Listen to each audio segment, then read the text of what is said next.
big step left.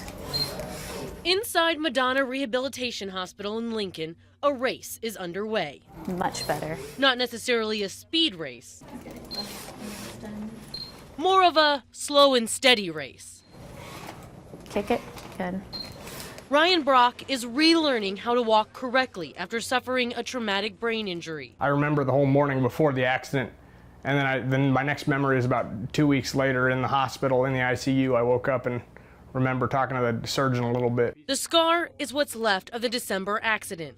Driving into Columbus, Nebraska, Ryan hit a patch of ice with his truck and slid into the back of a manure truck. When I hit the manure spreader, I had one of the paddles on the back of the wheel go through the top of my skull. In front of him more. Now each day is dedicated to getting back to a new normal. I wake up in the morning and usually ask the nurse to get me ready so I can get down to therapy ahead of the therapist even.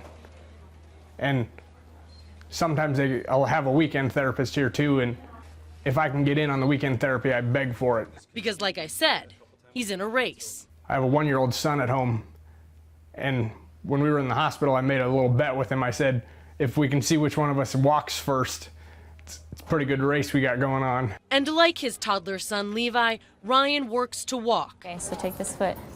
Stand. Move it out. And reach for his goals. Good. They're not just helping Ryan with things like walking and balance, but also other more complex things like getting into a truck.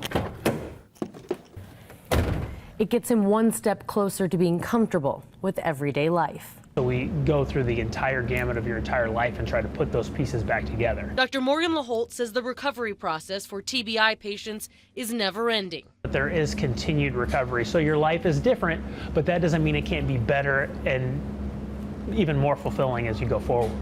Ryan is definitely taking that positive outlook. Just to be able to teach my son the real way to do things. With photographer Nick Bohan. Or the right way to do things, or help him grow up the way I want him to grow up. Erin Murray. Is going to be one of my big objectives after I leave here. WOWT 6 News.